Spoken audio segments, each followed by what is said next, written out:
आपकी ज्योग्राफी के 2 मिनट की शुरुआत करते हैं। आज का आपका टॉपिक है global risks report. Very important report prelims में डेफिनेटली, बिकॉज हर साल किसी ना किसी रिपोर्ट से क्वेश्चंस आते हैं प्री में।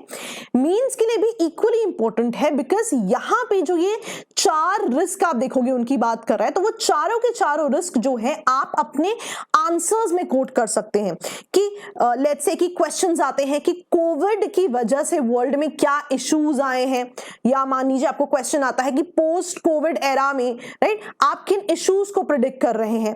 तो इन सब चीजों में इस रिपोर्ट के पॉइंट्स बहुत ज्यादा काम आएंगे। We'll discuss what points are there जो कि आपके लिए इंपॉर्टेंट है।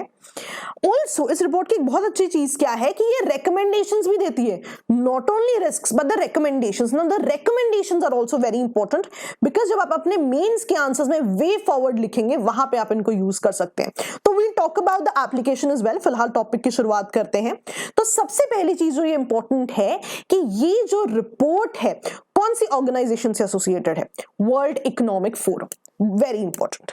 And one other thing जो important है about World Economic Forum, what a lot of people don't know कि this is an international NGO।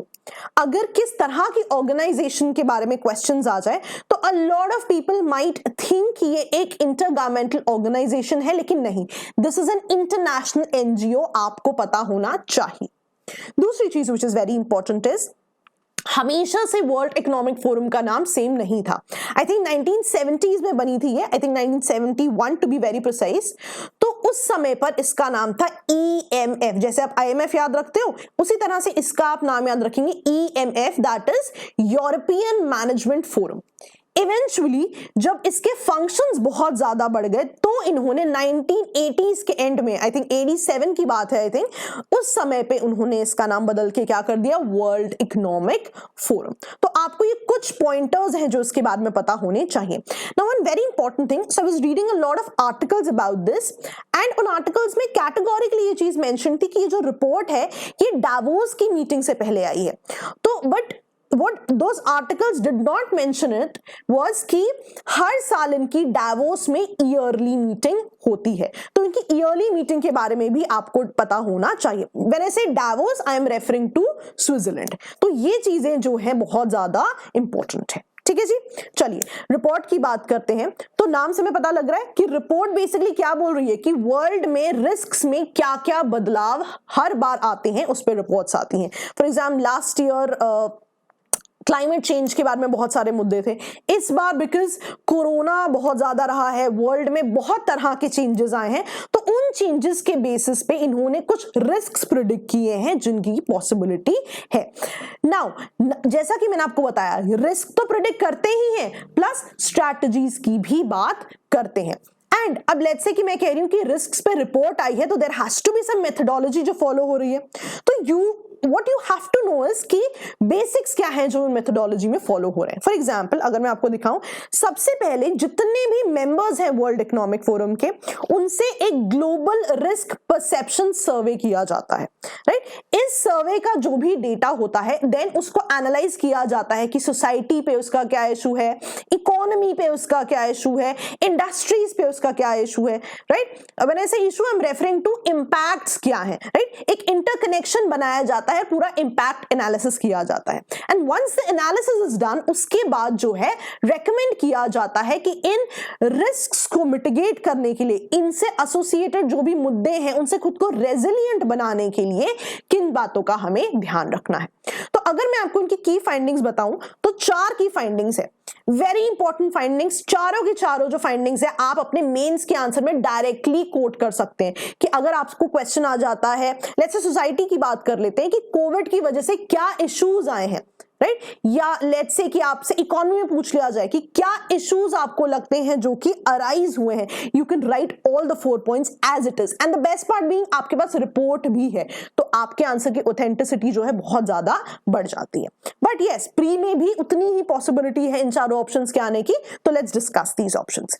पहला ऑप्शन कहता है कि रीसेंट जो अभी रिस्क लग रहा है that is economic fragility and social divisions जो है बढ़ जाएंगे, यानी कि इकोनॉमी की बात कर रहा है और सोसाइटी की बात कर रहा है। अब यहां पे जब भी आपको सोसाइटी इकोनॉमी की बात हो ना, एक कीवर्ड याद रख लो, HEFT, H for health, E for education, F for financial stability and T for technology. जितने भी कोरोना के अराउंड या कोविड एरा के अराउंड आपको इश्यूज पूछे जाएंगे, 4 कीवर्ड्स में आप आंसर्स करेंगे, HEFT, राइट। दोबारा बता देती हूं, health, education, financial stability and technology. अब यहाँ पे इमेजिन करो, इकोनॉमिक फ्रेजिलिटी की बात कर रहा है, फाइनेंशियल स्टेबिलिटी कितना ज्यादा इंपॉर्टेंट फैक्टर रहा है, right. A lot of people had lost their jobs अभी कुछ पिछले महीनों में, and a lot of people who are working in such agencies या सच ऑर्गेनाइजेशंस जो टेक से एसोसिएटेड थी, टेक्नोलॉजी से एसोसिएटेड थी, उनकी इकोनॉमिक प्रोस्पेरिटी वैसी ही रही है।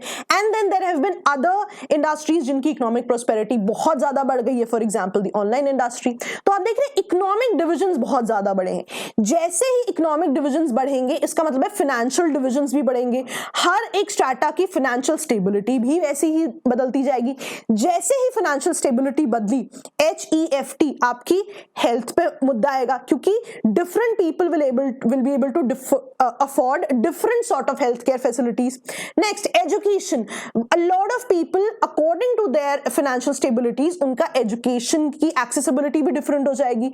कितनी बार हमने न्यूज में देखा अभी जब लॉकडाउन से कि अ lot of people could not afford those mobile phones, जिनकी वजह से बहुत बच्चों की ऑनलाइन एजुकेशन रुक गई, राइट। तो कहीं ना कहीं जो ये इकोनॉमिक फ्रेजिलिटी है, इनसे सोसाइटी में भी डिफरेंसेस आ जाते हैं। ये तो मैंने आपको एक्सप्लेन करने के लिए बताया है ताकि आपको याद रहे। ये लाइन बहुत इंपॉर्टेंट है जो यहां दी हुई है कि economic fragility and social divisions जो है बढ़ जाएंगे। And keyword you have to remember HEFT, बहुत हेल्प करेगा आपको मेंस के आंसर लिखने में। सेकेंड चीज पे आते हैं, this talks about growing digital divide and technology adoption. इनसे और ज्यादा रिस्क बढ़ रहे हैं। फॉर एग्जाम्पल, क्या आपको लग रहा है कि सभी लोग जो हैं टेक्नोलॉजी को अफोर्ड कर पाएंगे? Also will everybody will be able to learn it? ये एक बहुत बड़ा पॉइंट है। एंड लेट्स से कि टेक्नोलॉजी आपने अडॉप्ट कर ली, कितने सारे और रिस्क बढ़ जाते हैं। मिसकम्युनिकेशन का रिस्क कितना ज्यादा बढ़ जाता है, those fake WhatsApp messages that keep on circulating, right. या लेट्स से कि आपने अपना सारा डेटा ऑनलाइन शिफ्ट किया है, तो जो साइबर टेक्नोलॉजी के इश्यूज हैं वो भी तो राइज हो रहे हैं, राइट। तो द आइडिया बीइंग कि जितना डिजिटल डिवाइड बढ़ रहा है, जितनी टेक्नोलॉजी का यूज हुआ है इन दिनों में, जितना हम ऑनलाइन गए हैं, उस वजह से जो इश्यूज है वो भी इवेंचुअली जो है इंक्रीज ही होंगे। ठीक है जी। थर्ड इशू पे देखते हैं, polarised industrial landscape. Polarised industrial landscape का मतलब है इंडस्ट्री जो है एक तरफ शिफ्ट हो जाएगी। यानी कि इसको एग्जांपल की तरह से अगर मैं समझूं तो मान लीजिए टेक्नोलॉजी बेस्ड इंडस्ट्रीज थी, बहुत फ्लरिश हुई, लेकिन ऐसी बहुत सी इंडस्ट्रीज थी, राइट, जो कि बहुत ज्यादा डाउनफॉल में चली गई। कितनी फैक्ट्रीज बंद हो गई, कितने शॉप्स बंद हो गए, कितनी बिजनेसेस बंद हो गई। तो इवेंचुअली क्या होगा, एक तरह की इंडस्ट्री राइज पे आ गई, लेकिन कुछ इंडस्ट्रीज हैं जो एब्सोल्युटली डाउनवर्ड टर्मोइल में भी आ गए। इसका मतलब है कि जो इंडस्ट्रीज है, लैंडस्केप है, that will get polarised to a specific set of industries. Fourth point पे आते हैं, क्लाइमेट चेंज। क्लाइमेट जो है एक बहुत बड़ा इश्यू बनने वाला है इसके बाद। उसका रीजन है, इवन दो अगर आपने कोरोना के समय न्यूज़पेपर्स पढ़े तो आपने देखा होगा, बिकॉज ट्रांसपोर्टेशंस बिल्कुल बंद थे, इंडस्ट्रीज बंद थी, तो जो ग्रीन हाउस गैसेस के लेवल्स थे, राइट, ग्लोबल वार्मिंग के लेवल्स थे, वो बहुत ज्यादा कम हो गए। लेकिन हमेशा तो ऐसा नहीं रहेगा। चीजें जैसे जैसे नॉर्मल हो रही है, सभी पोल्यूशन के लेवल्स वैसे ही आ रहे हैं। लेकिन अब क्योंकि वर्ल्ड में जितनी भी ऑर्गेनाइजेशंस है या सरकारें हैं, उनका मेन एजेंडा कोरोना से टैकल करना है, उसकी वैक्सीन से या उससे रिलेटेड और इश्यूज से, क्लाइमेट कहीं ना कहीं बैकफुट पे चला जाएगा। तो ये जो क्लाइमेट अब कुछ महीनों की वजह से बैकफुट पे जाएगा, इसको भी आगे लाना उतना ही इंपॉर्टेंट हो जाएगा, नहीं तो eventually there will be environmental consequences as well. ठीक है, तो ये चारों पॉइंट्स जो है दोस्तों बहुत इंपॉर्टेंट है। आई होप आपको एक्सप्लेनेशन समझ में आ गई, लेकिन remembering all these points are very important। ठीक है, डायरेक्टली पोस्ट कोविड इश्यूज या कोविड के समय क्या इश्यूज थे या प्रेजेंटली क्या इश्यूज फेस कर रही है इकोनॉमी एंड डिफरेंट कंट्रीज, आप उनमें इसको कोड कर सकते हैं।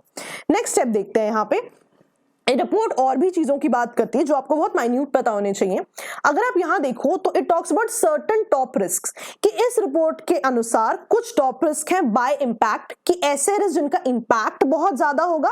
And the first column talks about the top risks by likelihood, कि ये मुद्दे भी आ सकते हैं। अब अगर आप देखिए टॉप रिस्क बाय इंपैक्ट क्या है, इन्फेक्शियस डिजीजेस की। इन्फेक्शियस डिजीजेस का इंपैक्ट बहुत ज्यादा हो सकता है आजकल के समय में, राइट। सेकंड चीज जो है क्या बोल रहे हैं, बाय लाइकलीहुड की पॉसिबिलिटी है कि कुछ weather issues, extreme weather issues आ सकते हैं जो इवेंचुअली बहुत ज्यादा एनवायरमेंटल कंसर्न जो है वो कॉज करेंगे। ठीक है जी, तो एटलीस्ट आपको टॉप जो वैल्यूज है कि जो बिल्कुल ही शुरुआत में है वो पता होनी चाहिए। They can be asked in your examination. ठीक है जी, याद रहेगा। एंड टॉप वैल्यूज क्यों पता होनी चाहिए? जब आपसे इश्यूज पूछे जाएंगे you can coat the report and you can say कि इस रिपोर्ट के अनुसार ये जो 2 मुद्दे हैं ये टॉप पे आ सकते हैं। ठीक है जी, चलिए next, recommendations not at all important for prelims, लेकिन मेंस के लिए बहुत इंपॉर्टेंट है, क्योंकि जब आपसे पूछा जाएगा कि इन इश्यूज को कैसे काउंटर करें, आप ये रिपोर्ट दीजिए, ये 4 आप recommendations दे सकते हैं, आपके मार्क्स लीव्स एंड बाउंड से इंक्रीज हो जाएंगे। फॉर एग्जाम्पल अगर हम देखें, सबसे पहले एक होलिस्टिक और सिस्टम बेस्ड अप्रोच चाहिए कि हर एक मुद्दे को सिस्टमैटिकली भी केटर किया जाए, प्लस एक होलिस्टिक अप्रोच भी हो ताकि जितने भी सेक्टर्स में जरूरत है मुद्दों को रिजॉल्व करने की वो डेफिनेटली हो। सेकंड ऑप्शन पे देखते हैं, हाई प्रोफाइल रिस्क चैंपियंस में इन्वेस्ट करना। हाई प्रोफाइल रिस्क चैंपियंस क्या होते हैं? ऐसे इंस्टीट्यूशंस या ऐसे लोग जो कि रिस्क मैनेजमेंट में बहुत इंपॉर्टेंट फैक्टर प्ले करते हैं। लेट्स से कि अगर इकोनॉमी की बात हम करें तो हो सकता है कि वर्ल्ड बैंक, IMF बहुत ही इंपॉर्टेंट चैंपियंस हो उन सेक्टर के और हेल्प बहुत कर सके।